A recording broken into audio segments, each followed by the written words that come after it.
serving the Republic of the Philippines for more than 75 years. Ito po ang Presidential Broadcast Service. Ang Pilipinas Ngayon! Narito na ang pinakamainit na mga balita na nakalap sa bawat sulok ng bansa. Ihahatid sa bawat Pilipino saan man kayo sa mundo. Ang Pilipinas Ngayon! Pakinggan ang bawat kaganapan sa bawat lalawigan. Ito ang Pilipinas Ngayon!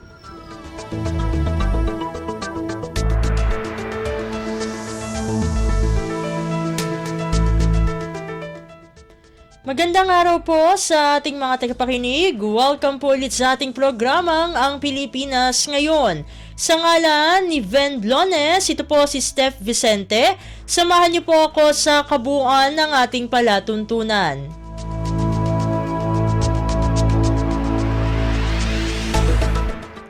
Tulad ng dati, mapakikinggan po ang ulat ng ating mga kapatid na himpilan sa probinsya, ang ating mga segmentong balitang negosyo at kalakalan, balitang sports, at balitang artista maging ang ilan sa mga pangunahing balita mula dito sa ating bansa. Yan po sa kabuuan ng ating palatuntunan, ang Pilipinas Ngayon. Mga kaganapan sa Kamaynilaan at mga kalapit na lalawigan dito sa Ang Pilipinas Ngayon.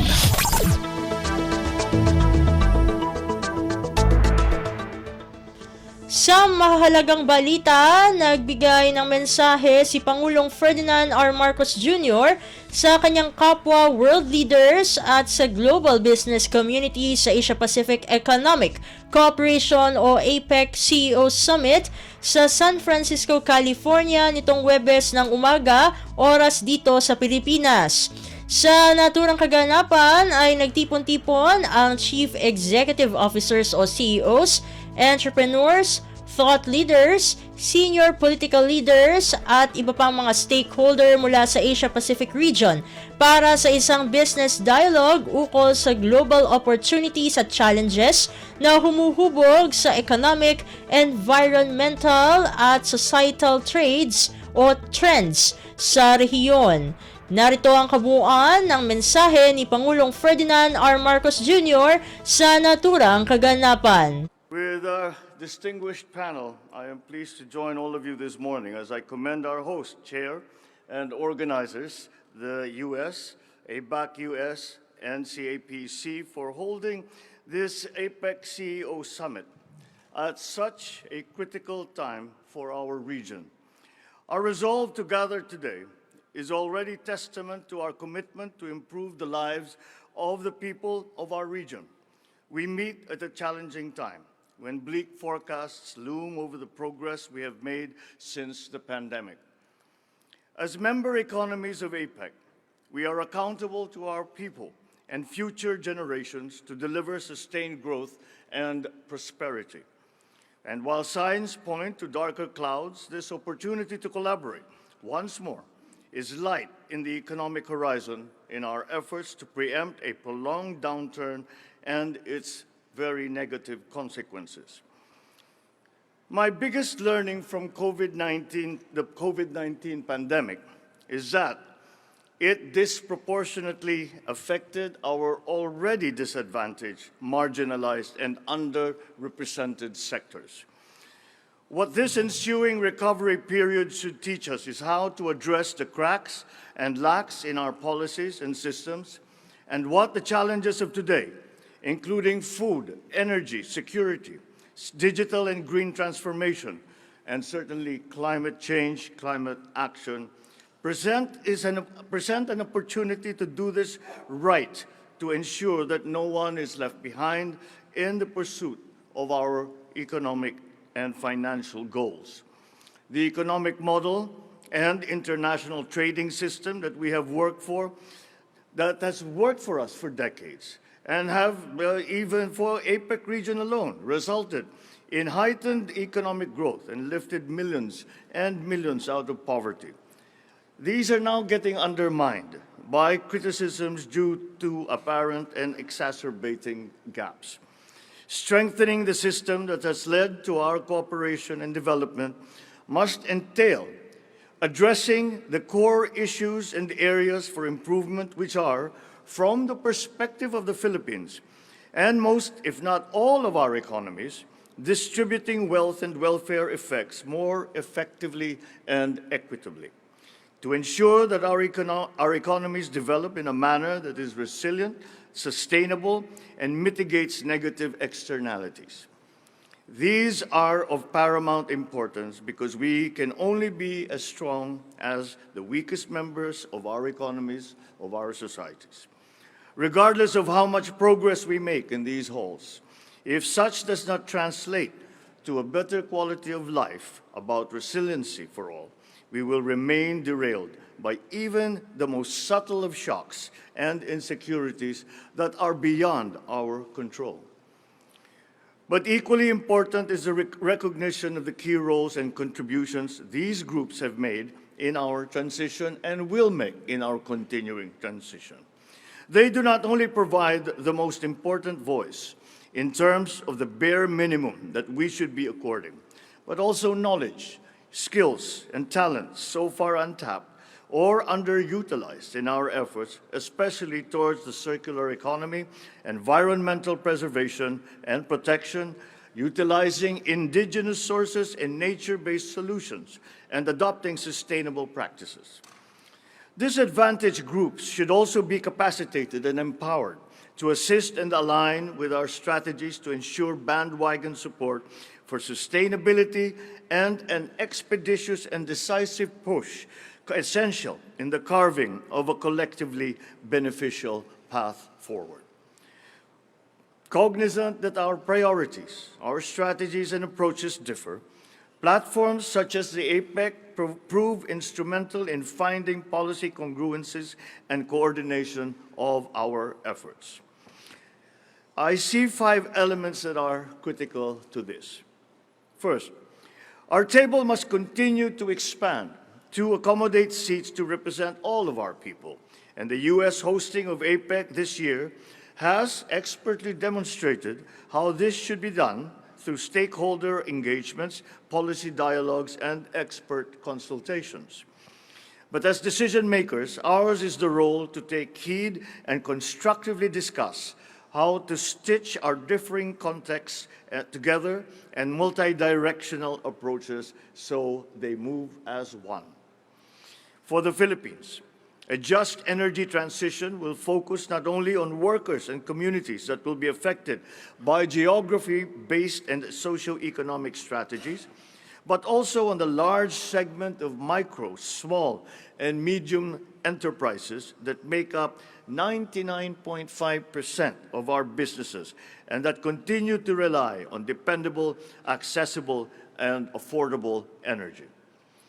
The nuances in our push are also informed by the needs of vulnerable segments of our population, including those who do essential work in the functioning of our supply chains, such as maritime and healthcare workers, whom we owe the assurance of international equity in the sustainable transition of their respective industries.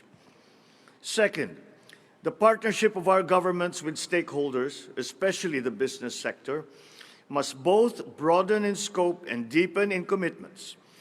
International equity calls for moving away from traditional mere shared financing to formulating frameworks and adopting models that will enable the mainstreaming of sustainable practices in an inclusive manner. Examples include sharing of aggregated consumer data from industries to enable evidence-based and scalable public programs and projects, recalibration and standardization of reporting structures and assessment templates to take stock of our progress in an equitable and sustainable growth, and not least, collaboration on the development of environmental, social, and governance, responsible business conduct, and good regulatory practices, and other partnership frameworks that will balance profit and prosperity with our accountability to the environment and our people, and help ensure that not one group is adversely affected. This administration's partnership with the Philippines Private Sector Advisory Council forges a collaborative environment that more easily generates jobs and pursues future-ready, inclusive, and sustainable industrialization. Third, the race to sustainability comes with the risk of escalating protectionism.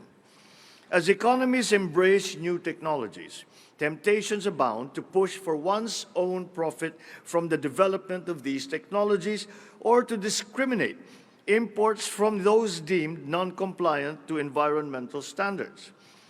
Those have deleterious effects to not only our supply chains, but will also further exclude our people, especially our small-scale producers, suppliers, and exporters, from participating in global value chains and thereby limiting their participation in the production and distribution of products and services that facilitate our sustainable transition.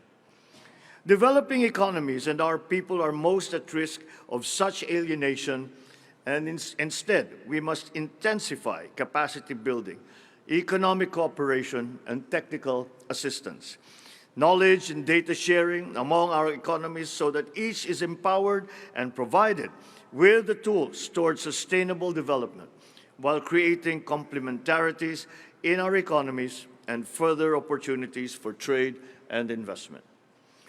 Fourth, markets should be left to operate as optimally as we can. But where they fail, government needs to intervene, and economic reforms should be used to increase the effectiveness of provision of services, redistribute benefits aimed at reducing inequalities and increasing living standards, and strengthening our economic foundations to resist shocks and crises and further stimulate growth. The Philippine Development Plan through to 2028 induces the economic and social transformation of our economy to accelerate poverty reduction and reinvigorate job creation by steering it to a high growth trajectory, including by maximizing opportunities in the green and digital economies, especially for our untapped sectors. We have made much progress by universalizing and increasing access to many of our basic and social services throughout the years. This year alone, through the Philippines Agrarian Emancipation Act, we have condoned more than 600,000 small farmers of loans amounting to more than $1 billion. This would allow the agricultural sector to develop, with farmers now having their own land, capacitated with profits and skills to assist in increasing productivity and modernizing the sector, while fueling sustainable rural development, themselves being the experts. The democratization of land and agriculture will not only strengthen and diversify our export market, but also, by building competition, help stave off protectionism. Policy dialogues, especially those that promote inclusion, should therefore remain an important tool in APEC to allow us to coordinate our efforts, learn from our individual experience, and facilitate convergences in our economies that will narrow the income divide, while affording especially developing economies with some policy space to identify and to explore priorities that are specific to each context. Finally, and probably the biggest challenge that we have, is to increase the level of our ambition and enlarge the scope of our cooperation. The issues that we face, supply chain shocks, food and energy insecurity, natural disasters, health emergencies, the climate crisis, demand that we augment our efforts to address, mitigate, and preempt the negative economic impacts that they bring. Guiding us is the APEC Patrajaya Vision 2040, which itself recognizes that progress must be delivered not only in trade and investment liberalization and facilitation, but also in digitalization and innovation and the strong, balanced, secure, inclusive, and sustainable growth. In this regard, let us not waver in both implementing actions and initiatives from our various agreements and partnerships and identifying areas for further collaboration in pursuit of equitable development, including by ensuring that each one is provided with opportunities to participate in the regional and global economy and made resilient from burgeoning shocks. These are just a few ideas, and we have a panel here to guide us with their expert insights on a clear and pragmatic way forward. We must leverage APEC's core value propositions as the premier regional forum in the Asia-Pacific, incubator of innovative ideas, pathfinder for collaborative solutions to emerging trade issues, and a platform for forward-looking and responsive economic and trade policies. We must continue to build on APEC's partnership with the private sector and be more in sync with the APEC Business Advisory Council and our other stakeholders. We must act regionally. We must also shrink our intentions globally by finding coherence in our work streams with those of other economies of the world and other regional and international organizations. I wish to emphasize once more that global and regional economic governance platforms such as APEC are geared towards averting conflict because sustained prosperity and progress are only possible in a world that is at peace, which in turn must be a peace that is built on a solid economic foundation. Thank you for this opportunity to share my thoughts, and I wish you all a meaningful summit. Thank you. Mabuhay.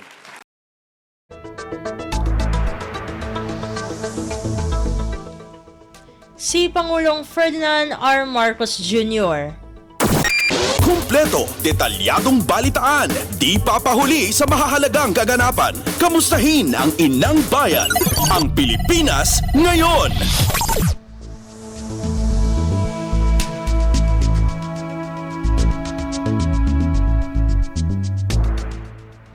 Sa kaugnay na balita, nasaksihan naman ni Pangulong Ferdinand R. Marcos Jr. O sa kaparehong araw ang paglagda ng isang Memorandum of Understanding o MOU kaugnay ng Philippine satellite na Agila. Atin namang pakinggan ang naging pahayag ng punong ehekutibo sa naturang kaganapan. It is a good experience always to come and officiate, shall we say, or witness the agreements that we have come with our partners, some government to government and some on the private sector. They all hold potential, a great potential for the Philippines to reshape its landscape of clean energy, healthcare, pharmaceutical manufacturing, internet and satellite technology, and climate technology. The partnerships we celebrate today are manifest that of the unwavering commitment of the United States and the Philippines in terms of collaboration, innovation, and progress. The Philippines is one of the countries most affected by typhoons, with an annual average of 20 typhoons that bring heavy flooding and cause billions of pesos in damage to infrastructure, to agriculture, and to people's lives. ATMO and the Department of Science and Technology partnership on an AI-powered weather forecasting system will help the Philippines build its climate resilience. Astranis and Orbits have also joined forces to bring internet connectivity to unserved and underserved areas in the Philippines. This $400 million partnership will help bridge the digital divide and foster our digital transformation in the Philippines. In the energy sector, USNC and Meralco are undertaking a pre-feasibility study on micro-modular reactors, and this partnership is a significant step towards exploring clean and sustainable energy options for the Philippines. It is aligned with our commitment to reduce greenhouse gas emissions and to increase resilience to climate change. In the pharmaceutical sector, Lloyd Laboratories and Diffgen Pharmaceuticals have formed a joint venture for the product development and export of pharmaceutical products to the US. It is a significant step towards expanding the country's local production and promoting a competitive and robust local pharmaceutical industry. In the healthcare sector, AC Health and Varian have embarked on a groundbreaking partnership to improve access to quality cancer care in the Philippines. This initiative is a vital stride in the fight against cancer, and it reflects the Philippines' growing potential as a healthcare destination in Asia. What we have witnessed today will bring us closer to our vision of a more prosperous and sustainable Philippines. It is also a product of the lessons that we learned during the pandemic, and as you can see, the focus has been on the weaknesses that came to the fore in our systems, healthcare, be it healthcare, energy, supply chains, all of these areas where we feel that where we identified weaknesses and gaps in our systems, and we are trying to address those. We see the potential of these undertakings to provide skilled jobs and entrepreneurship opportunities for Filipinos, better access to healthcare and digital education, attainment of climate, food, and energy security. In recent years as well, we have taken steps to create a more conducive environment for private sector investment and growth. These include streamlining business registration processes, investing in infrastructure and human capital development, and implementing the Corporate Recovery and Tax Incentives for Enterprises, or CREATE Act, which creates a transparent, targeted, and performance-based incentive system in our country. These efforts have paid off for the Philippines, as we have become one of the fastest-growing economies in Asia. The private sector has played a key role in this growth, generating 90% of jobs in the country. The private sector is also at the forefront of technological innovation in the Philippines. So I want to thank all the partners involved in these initiatives for their commitment, their dedication, and their far-reaching vision. We are committed to providing the necessary resources to ensure the success of these partnerships. I look forward to the realization of these plans and the benefits it will bring to our countries.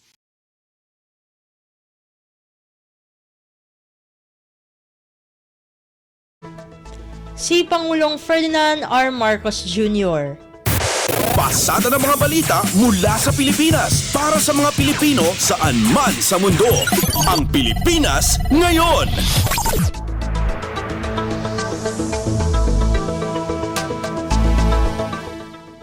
Kaugnay pa rin ng pananatili ni Pangulong Ferdinand R. Marcos Jr. sa San Francisco, California, pinangunahan ng ating Pangulo ang isang Philippine Economic Briefing na nagbibigay sa mga business leaders, analysts at investors ng updates at projections ng economic performance ng Pilipinas nito ring Huwebes oras dito sa ating bansa. Ito ang naging pagkakataon ng punong ehekutibo na ipakilala ang economic agenda ng administrasyon sa San Francisco na siya ring host ng Asia-Pacific Economic Cooperation o APEC Economic Leaders Week o AELW. Atin ang pakinggan ang naging talumpati ni Pangulong Ferdinand R. Marcos Jr. sa naturang kaganapan.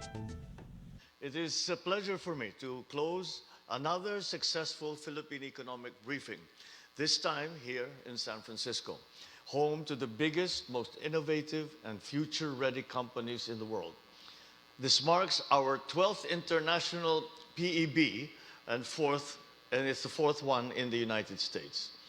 Since the beginning of this administration in 2022, the Philippine economic briefings have been a platform for the economic team to showcase what makes the Philippines one of the best places to do today. By bringing conversations on the country's macroeconomic fundamentals, policy roadmap, and investment opportunities closer to the international business community, we aim to reintroduce the Philippines and jumpstart meaningful, concrete, and mutually beneficial partnerships that will drive growth in the 21st century economy. Equally important, this is a deliberate and proactive way for us to generate feedback from our investor stakeholders. We consider these suggestions from our partners as vital in our efforts to shape our policies and programs to support economic transformation and recovery. Over the past year, we embarked on a journey towards economic transformation grounded on sound macroeconomic fundamentals, a favorable business climate, and agile risk management. More than 1 year on, in an uncertain global environment beset by slower growth, supply chain disruptions, and geopolitical tensions, the Philippines has continued to rise above the tide. In 2022, the Philippines registered its highest full-year GDP growth in nearly 5 decades. Just last week, we announced that the Philippine economy grew strongly by 5.9% in the third quarter of 2023, bringing our growth for the first 3 quarters of the year to 5.5%. This is the fastest growth amongst major economies in Asia, outpacing Vietnam, Indonesia, China, and Malaysia. We are confident that the country will post a full-year economic growth that is close to the 6 to 7% target for 2023. Major international financial institutions and think tanks, including the World Bank, the International Monetary Fund, ASEAN Plus 3 Macroeconomic Research Office agree. They project that the Philippines will outpace its major regional peers. In fact, Fitch Rating recently affirmed the stable outlook for the Philippines. This is on the back of strong growth, gradual fiscal consolidation, reductions in government debt to GDP ratio, and a comfortable external position supported by sound economic policies and robust economic reforms. Labor market conditions remain strong. We have been seeing consistently low levels of unemployment and improving quality of employment and underemployment that has been lessened and employment that has been generated. Inflation is slowly coming down. The October 2023 inflation slowed down to 4.9% from a frighteningly high 6.1% in September. We are committed to arresting inflation and maintaining overall price stability through supply-side interventions and demand-side management measures.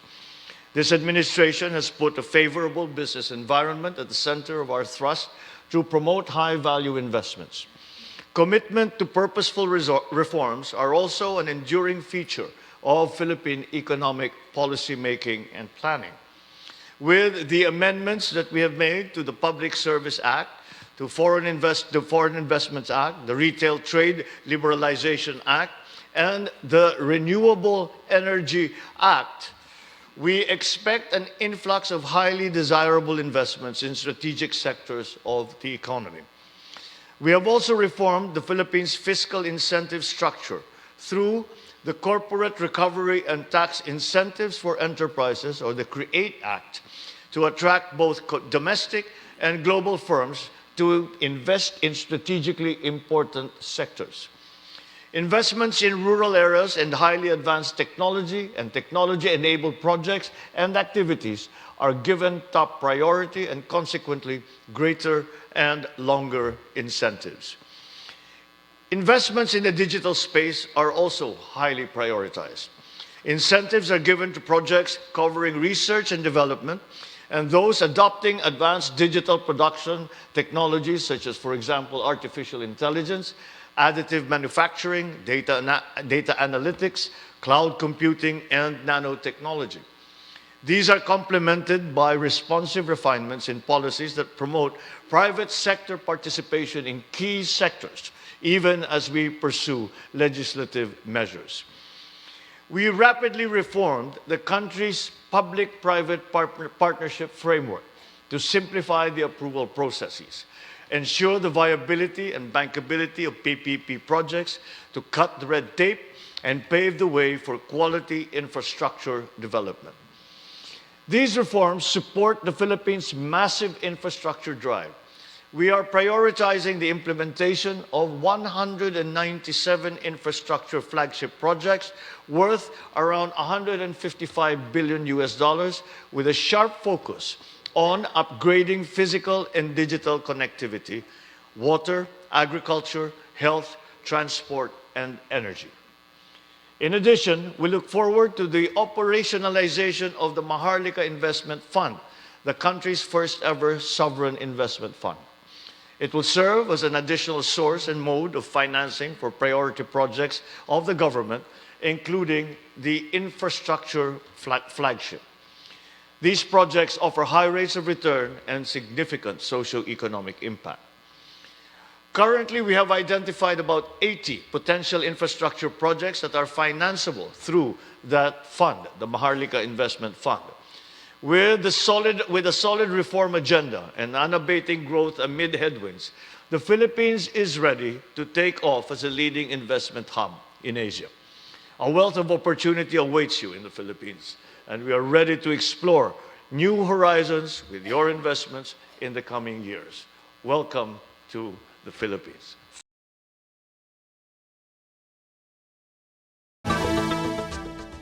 Si Pangulong Ferdinand R. Marcos Jr. Kumpleto, detalyadong balitaan, di papahuli sa mahahalagang kaganapan. Kamustahin ang inang bayan, ang Pilipinas ngayon.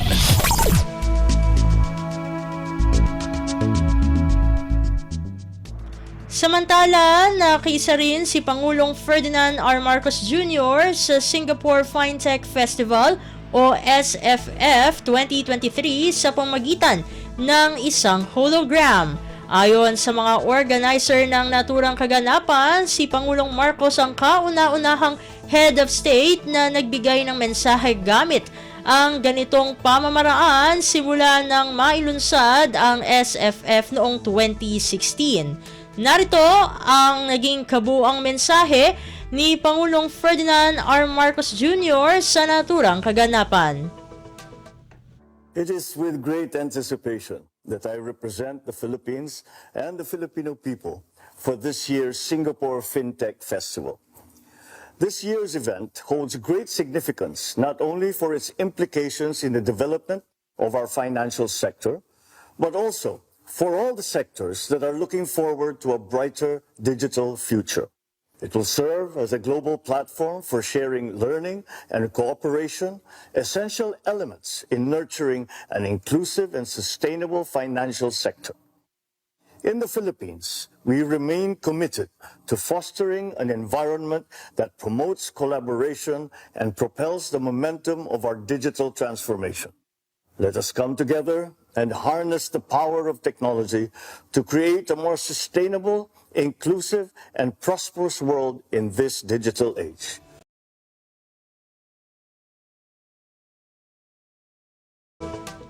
Si Pangulong Ferdinand R. Marcos Jr.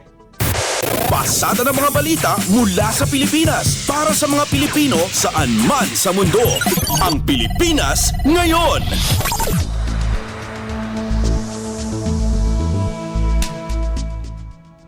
At yan ang mga maiinit na kaganapan para sa araw na ito. Samantala, ating antabayanan ang mga ulat mula sa ating mga kapatid na himpilan sa probinsya para sa ating regional news. Balita mula sa lalawigan sa bawat rehiyon ng ating bayan. Dito sa Ang Pilipinas Ngayon.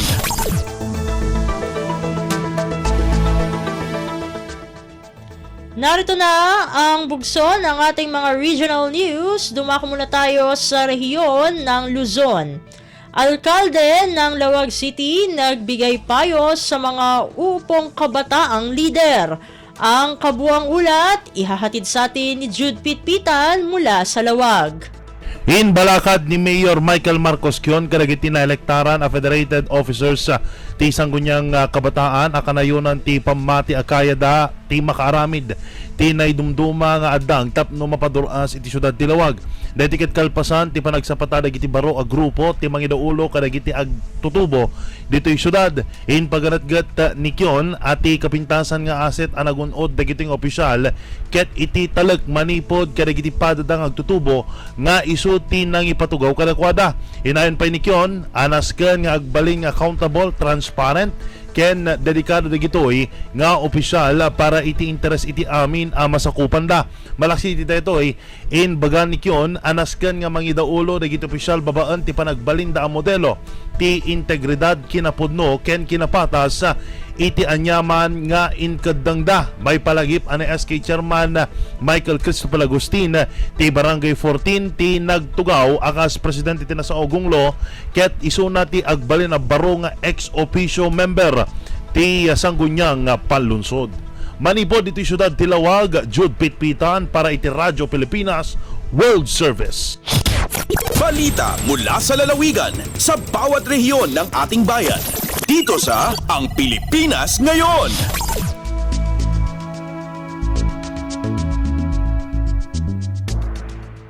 Inyong napakinggan ang ulat ni Jude Pitpitan mula sa Lawag.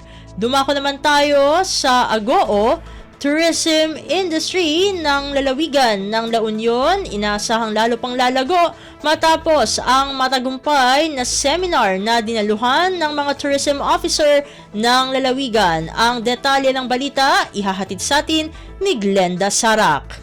Manamnama akarkarupay a dumoras ti sektor ti turismo iti probinsya ti La Union karigiti masungad nga al-aldaw. Dagiti katkalpasan ti panakipasat dagiti local tourism officers ti La Union iti talong aldaw a seminar ana pauluan iti tourism awareness and promotions and professional motivation with personal development ana anga ijay Candon City, Ilocos Sur itay laag na biit babaan iti Department of Tourism no DOT.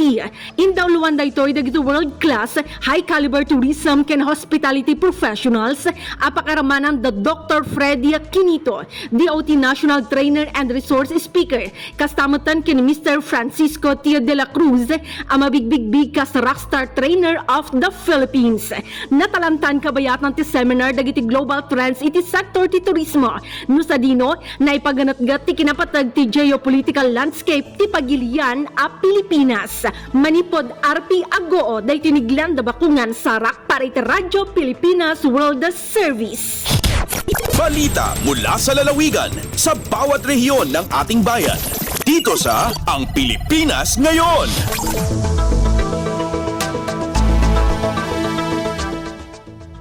Inyong napakinggan ang ulat ni Glenda Sarak mula sa Agoo. Dumako naman tayo sa rehiyon ng Kabisayaan, crime rate sa Eastern Samar bumaba ng 15%. Ang detalye ng balita, ihahatid sa atin ni Daisy Belizar mula sa Borongan. Igindasigan pamunuan ng Eastern Samar Police sa tunahipati nga 15.79% nga pag-ubusan insidentihan krimen na probinsyahan bulan ng Setyembre. Tika nga 76 sa Agosto inabot na lain sa 64. Iniinsubay aton pag-review ang operational dashboard nga accomplishment ni SPPO naglabay nga simana. Partikular nga dakan iginiban ha index crime. Tikang ha 11 han Agosto binabain ni ha 6 han Setyembre. Mintinado liwat ni SPPO ang 100% nga crime clearance efficiency. Samtang naghitaas ang crime solution ha 89%. Kasumpay hinigin Tagusyan Police Regional Office 8 pinaagi kan Lieutenant Colonel Lope Macauba, Deputy Chief and Investigation, Detection and Management Division ang nagintiagi ni SPPO diin kadakan han target in naabot hini. Karuyag sidngan on track ang Eastern Samar Police di pakato pagkabuot han panuyo han Patrol Plan 2030 nga makahatagin mas epektibo, epesyente nga matatapuran nga serbisyo han PNP. Tika nga Borongan City ini Daisy Lalosa Belizar para Radyo Pilipinas World Service. Balita mula sa lalawigan sa bawat rehiyon ng ating bayan. Dito sa Ang Pilipinas Ngayon.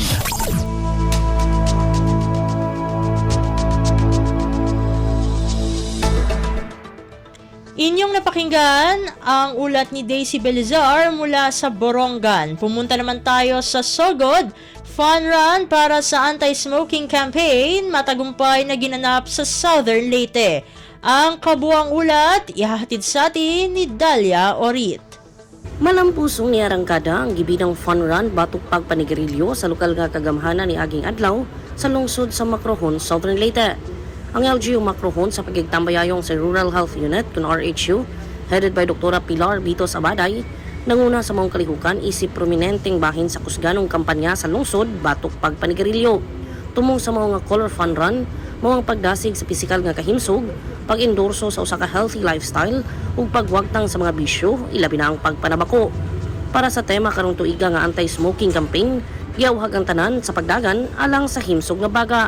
Nasaran nga lakip sa ni Salmot ug mabulukong ni dagan, mao si DOH Southern Leyte Representative Dr. Leticia Tan, pipila ka mga iladong runner sa lokalidad, mga empleyado sa LGU, miyembro sa Sangguniang Bayan, mga unipormadong personahe, barangay officials, SK ug mga residente sa komunidad. Dako ang pasalamat sa RHU sa tanang nagpaludyo aron mahimong mabulukon ug malinawon ang nasoy kaalihukan. Angay ang masaran nga ang LGU Macrohon, recipient sa Red Orchid Award nga nag-ila sa mga paningkamot sa lokal nga gobyerno sa pagpatuman sa 100% smoke-free environment sa lungsod. Gikan sa Radyo Pilipinas Sogod, kini si Dalia Abiara Oret para sa Radyo Pilipinas World Service. Balita mula sa lalawigan sa bawat rehiyon ng ating bayan. Dito sa Ang Pilipinas Ngayon.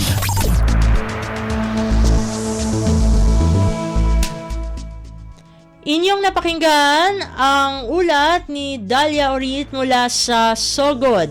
Dumako naman tayo sa rehiyon ng Mindanao. 2.78 million peso rice recirculating dryer na tanggap ng LGU Opol Misamis Oriental mula sa Department of Agriculture. Ang detalye ng balita, ihahatid sa atin ni Romy Kapinpuyan mula sa Cagayan de Oro. Mukabat sa 2.78 million pesos nga kantidad sa rice recirculating dryer ang giturnover sa Department of Agriculture Region 10 ngadto sa Upol Farmer Irrigators Association sa Sitio Camarok, Malanang Upol, Misamis Oriental. Ang nasampit nga recirculating dryer adunay full capacity nga 6.2 tons ug ang drying lead time abot sa 8 ka oras. Pinagi nini mas dali alang sa mga mag-uma ang pagpaugas sa ilang giani nga humay menos ang post-harvest losses hinungdan nga mas dako ang ilang kinitaan. Mas dali usab nga makabot ang food security pinagi sa increased productivity ug enhanced interventions alang sa sektor sa agrikultura ug dili usab makaapekto sa kinaiyahan. 330,000 pesos ang giambag sa LGU Upol alang sa construction sa structure diin didto ipahimutang ang recirculating dryer. Ang mga Major Rice Farmers Association sa Upol mao ang Camarok, Pubibo ug ang Tabuk Farmers Association nga dunay aggregate rice area nga 130 ka hektarya. Kini nga proyekto ubos sa Bayanihan 2, enhance kadiwa ni ani at kita inclusive food supply chain program. Gikan sa Radyo Pilipinas Cagayan de Oro, Romy Kapinpuyan para sa Radyo Pilipinas World Service. Balita mula sa lalawigan sa bawat rehiyon ng ating bayan. Dito sa Ang Pilipinas Ngayon.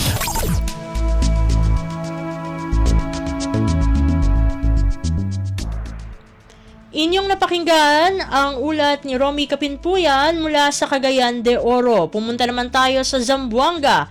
DSWD Region 9 mariing pinabulaanan ang kumalat sa social media na unemployment financial assistance. Ang kabuang ulat, ihahatid sa atin ni Leslie Cubol. Og ganong gipahimakag sa Department of Social Welfare and Development Region 9 ang mikaylap nga suspicious link sa social media kaparin sa gingong pagpanghatag nila ka unemployment financial assistance pumutubag sa survey.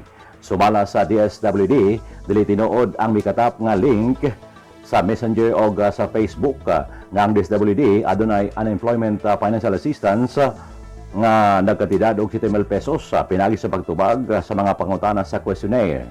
Sa gilotang pamahayag sa DSWD Region 9, hugdano nilang gibutyag nga walay gipasupot nga survey questionnaire ang DSWD sa Kaluhang, Manila bugti sa unemployment financial assistance. Kung may nanginahanglan o tabang gumikan sa tumang kalisod, mahimong mangayo panabang pinagi sa assistance to individuals in crisis situation. Giyawhag sa DSWD ang publiko nga dili mag-click sa bisan asang link nga gipadala sa Facebook Messenger nga dili gikan silang opisyal nga Facebook page. Gidugang nini so taon og tinuon pagayo ang mga mabasa sa online og dili basta-basta nga motuo sa mga unod dinhi nga dili gikan sa kasiligang tinubdan. Gikan diri sa Radyo Pilipinas Zamboanga, kini Celeste Cubol para sa Radyo Pilipinas World Service. Balita mula sa lalawigan sa bawat rehiyon ng ating bayan. Dito sa Ang Pilipinas Ngayon.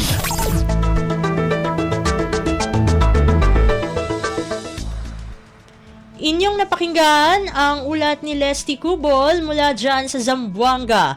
Dito na natatapos ang ating regional news. Narito naman ang ating segmentong Balitang Negosyo at Kalakalan na iahatid sa atin ng ating kasamang si Bea Gaza. Lagay ng ekonomiya, kalakalan, negosyo at iba pa. Atin ang alamin dito sa Ang Pilipinas Ngayon. Magandang araw, narito ang Balitang Negosyo at Kalakalan. Bahagi ng agenda ni Pangulong Ferdinand R. Marcos Jr. ang lagdaan ang 123 Agreement o ang Civil Nuclear Cooperation Deal sa kanyang official trip sa United States para sa Asia-Pacific Economic Cooperation o APEC Leaders Meeting. Inilahad ito sa isang pulong balitaan ni Department of Trade and Industry o DTI Secretary Alfredo Pascual na kasama rin sa APEC Summit sa San Francisco, California. Kinumpirma rin ni Philippine Ambassador to the U.S. Jose Manuel Romualdez na lalagdaan nga ang Civil Nuclear Cooperation Agreement sa pagitan ng dalawang bansa sa sidelines ng APEC meeting trip ng punong ehekutibo. Matatandaang noong bumisita si U.S. Vice President Kamala Harris sa Pilipinas noong nakaraang taon, inanunsyo nitong magkakaroon ng kolaborasyon ang Maynila at Washington sa 123 Agreement na magpapahintulot ng pagluluwas ng U.S. nuclear technology sa Pilipinas. Nakasaad sa kasunduang ito na maaaring gumamit ang Pilipinas ng US nuclear technology, hindi para sa digmaan kundi para sa energy security at climate goals. Pinagtitibay ng kasunduang ito ang legal framework na pinahihintulutan ang paghahatid ng US origin special nuclear material at pagluluwas ng nuclear fuel reactors at equipment para sa mapayapang paggamit. Nauna nang magpahayag ng interes ang mga US firm tulad ng NuScale Power Corporation at Ultra Safe Nuclear Corporation na magtayo ng nuclear energy facility sa Pilipinas sa pamamagitan ng small at micro modular reactors. Lagay ng ekonomiya, kalakalan, negosyo at iba pa. Atin ang alamin dito sa Ang Pilipinas Ngayon. Naglabas ang Land Bank of the Philippines ng kabuang 1.1 bilyong piso para sa fuel subsidy ng 170,130 public utility vehicle o PUV drivers. Kabilang sa mga benepisyaryo ang mga driver ng public utility jeepneys o PUJs at buses, taxis at Transportation Network Vehicle Services o TNVS. Ayon kay Land Bank President at Chief Executive Officer Lynette Ortiz, kaisa ang Land Bank ng pamahalaan sa paghahatid ng maagap na tulong sa lokal na sektor ng transportasyon. Dagdag ni Ortiz, makatitiyak ang publiko na pinabibilis nila ang pamamahagi ng fuel subsidy upang suportahan ang mga PUV driver at operator sa buong bansa. Nakapaglista ang fuel subsidy program ng Department of Transportation o DOTR at ng Land Transportation Franchising and Regulatory Board o LTFRB ng 1.36 na milyong target beneficiaries na tatanggap ng ayuda ng pamahalaan. Mayroon itong kabuang alokasyon na 3 bilyong piso na magpapagaan ng epekto sa kanila ng tumataas sa presyo ng krudo.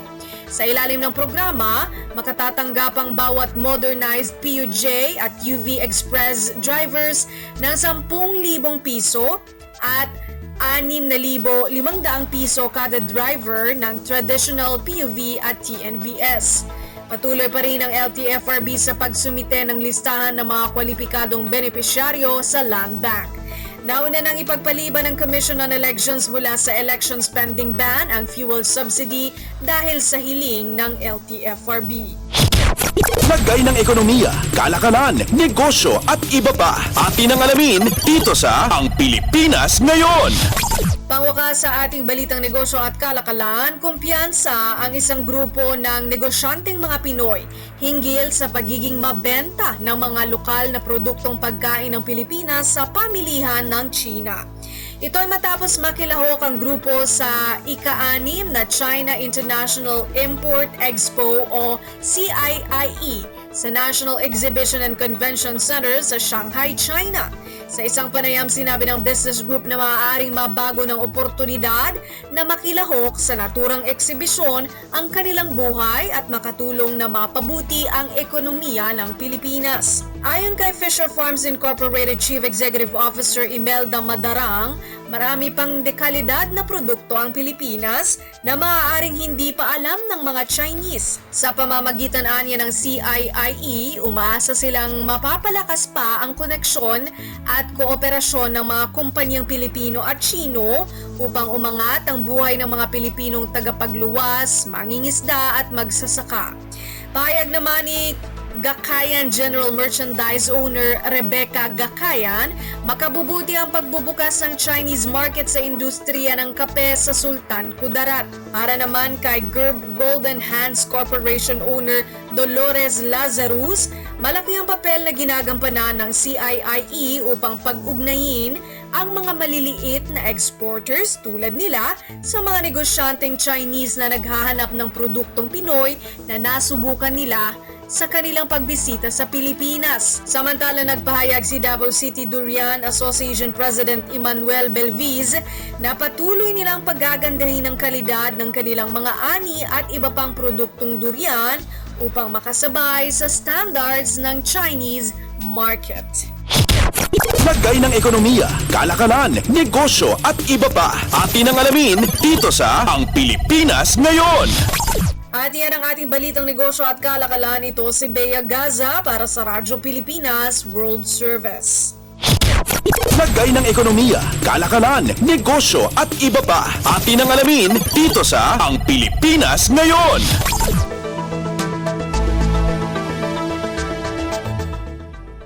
Maraming salamat, Bea, para sa ating segmentong Balitang Negosyo at Kalakalan.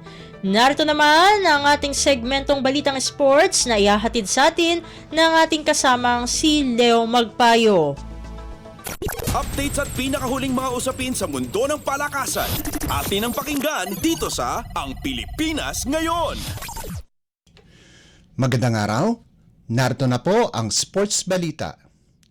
Mainit ang kamay ng veteranong guard na si Wami Chongson para giyain ang terra firma laban sa Blackwater 97-87 panalo sa pagpapatuloy ng 2023 PBA Commissioner's Cup nitong Miyerkules na ginanap sa Inares Center sa Antipolo City.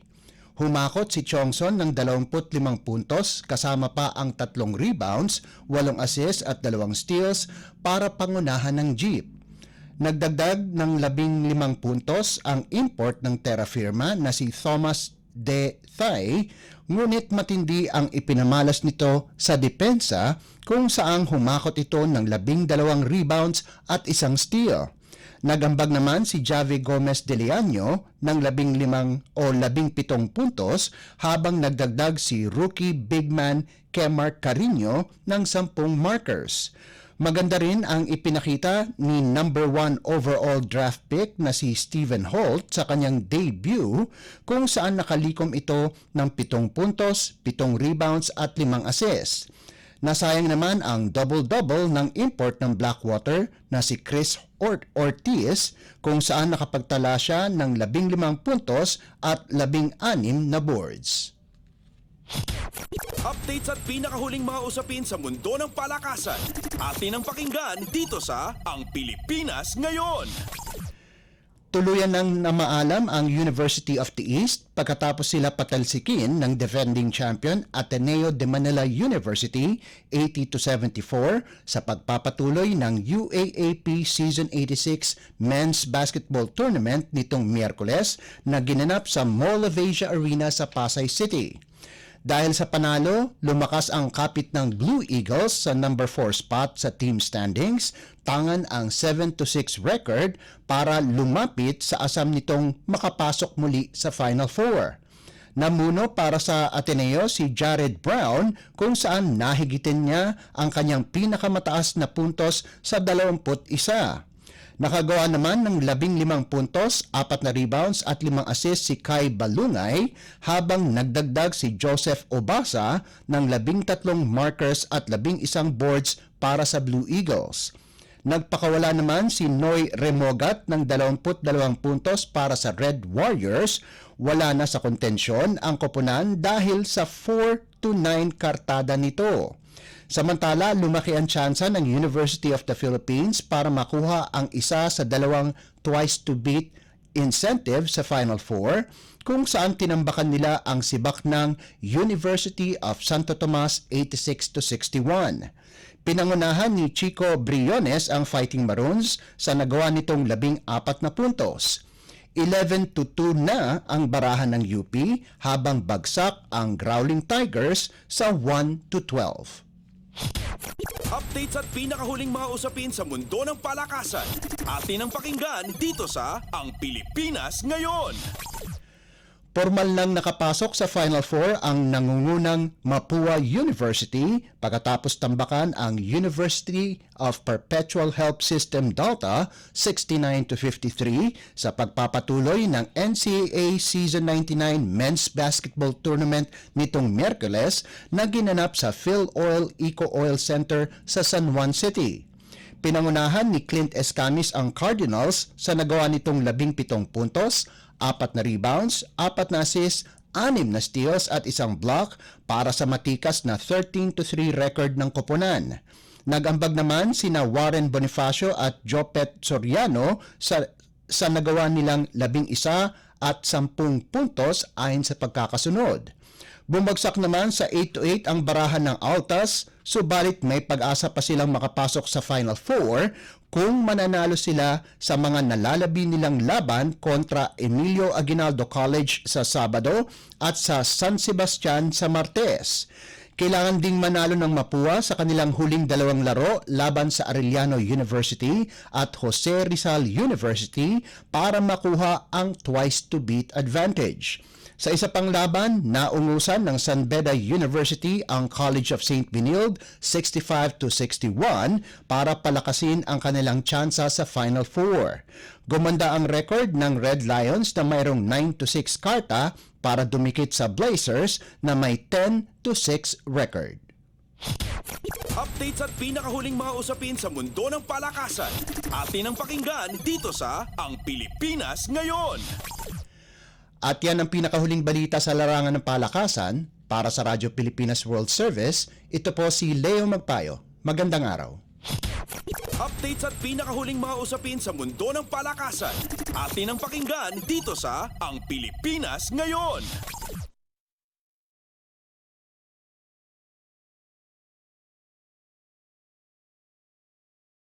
Salamat Leo para sa ating segmentong Balitang Sports. Samantala, narito na ang mga latest chika sa ating segmentong Balitang Artista kasama ang nag-iisang si Mama JT.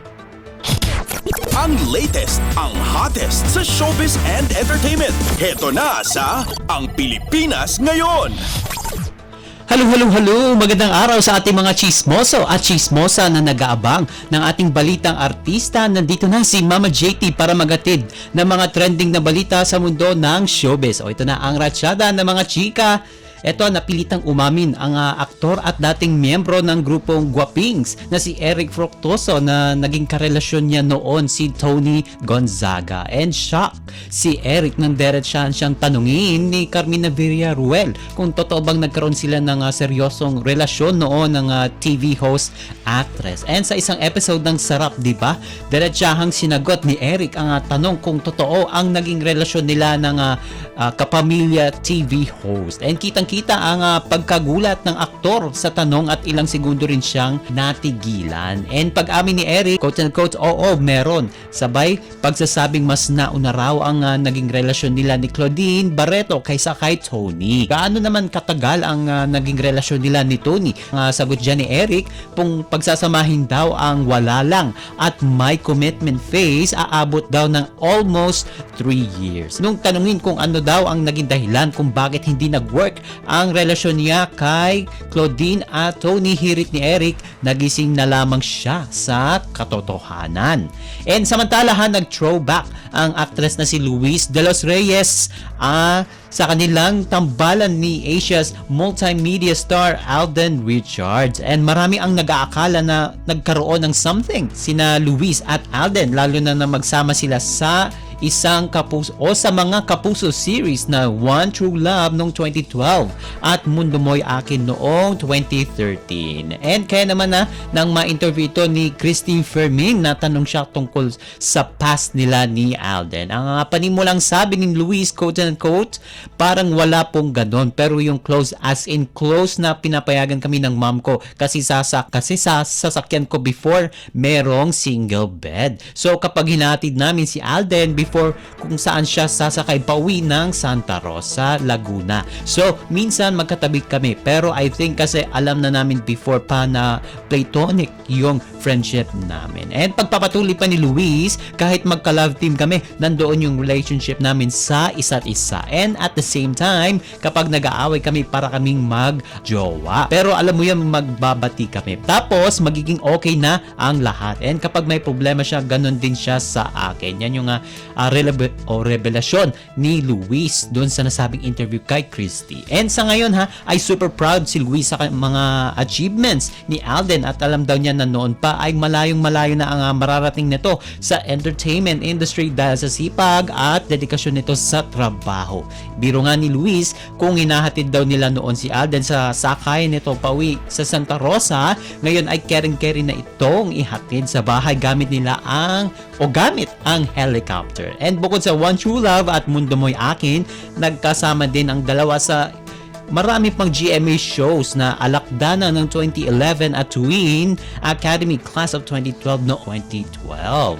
Ito pa, matapos ang mahigit isang dekada, muling bumisita ang aktres na si Isa Calzado sa bakuran ng GMA Network. Kaya naman, hindi niya napigilan maging emosyonal nang sumalang siya sa Fast Talk with Boy Abudnan nitong November 14. And tinanong kasi siya ng TV host kung ano ang kanyang naramdaman nang muli siyang makatuntong sa network na dating niyang naging tahanan. And saad ni Iza, actually, quote-unquote, actually, Tito Boy, akala ko I would be sentimental kasi of course, pagbabalik ko. Pero ang unang-unang naisip ko kasi nagpa-picture ako doon sa may statue. Tumingin ako doon sa gazebo na na-miss ko yung tatay ko kasi laman siya noon. Ang sinasabi dyan ni Iza ay naging laman o laging nagpupunta ang ama ni Isa sa nasabing lugar. And dagdag pa niya, kung nakatrabaho niyo yung tatay ko dito sa GMA, nagsisigarilyon at nakatambay. And somehow, I guess, I visualize him greet me with a warmest smile. And si Isa ang anak ng dating TV director na si Lito Calzado na pumanaw na noong 2011 sa edad na 65 dahil sa liver cancer. And OMG, wala na tayong oras para sa ating balitang artista. Maraming salamat mga ka-chismis sa pakikinig sa aking mga chika. For today, ako po si Mama JT para sa Radyo Pilipinas World Service. Ang latest, ang hottest sa showbiz and entertainment. Heto na sa Ang Pilipinas Ngayon.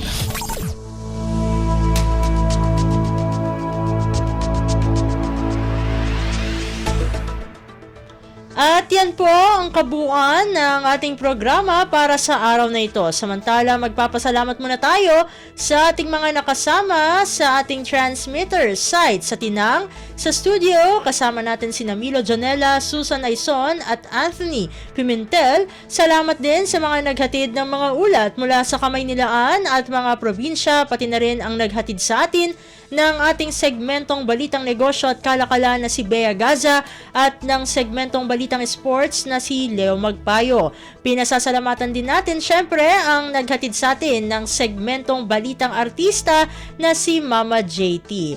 At maraming salamat din sa ating station manager na si Mr. Ray Sampang. Maraming salamat po hanggang sa susunod na edisyon ng ating palatuntunan. Huwag kalimutang mag-like, mag-follow at mag-subscribe na sa Radyo Pilipinas World Service Social Account social media accounts o pages upang maging laging updated sa mga mahahalagang balita. Sa ngalan ni Ven Blones, ito po si Steph Vicente. Mabuhay po tayong mga Pilipino. At yan ang Pilipinas Ngayon. Muling samahan si Ven Blones sa parehong oras at alamin ang pinakahuling mga kaganapan at balita saan man kayo naroon. Ang Pilipinas Ngayon.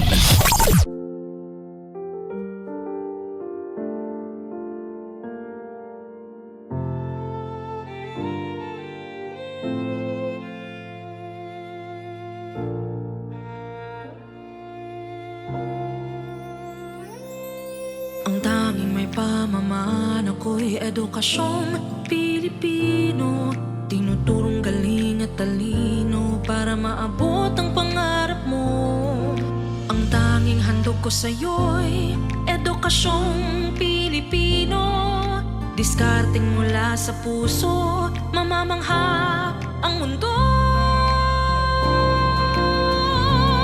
Matatag na mga guro, matatag sa mga pagsubok, matatag na mga mag-aaral, matatag na talino'y umiiral. Hinaharap ang hirap, walang takot sumugod, humahanap ng solusyon, ipaglaban ang edukasyon. Kabataang Pilipino, Muslim o Kristiyano, lahat ng paniniwala, lahat ng katutubo, may kapansanan, iba man kasarian. Ang ating pag-aaral ay ating karapatan. Ang ating pag-aaral, pang-ahon sa kahirapan. Matatag na mga guro, matatag sa mga pagsubok, matatag na mga mag-aaral, matatag na talino'y umiiral. Hinaharap ang hirap, walang takot sumugod, humahanap ng solusyon, ipaglaban ang edukasyon. Ang tanging alay ko sa'yo'y edukasyong Pilipino.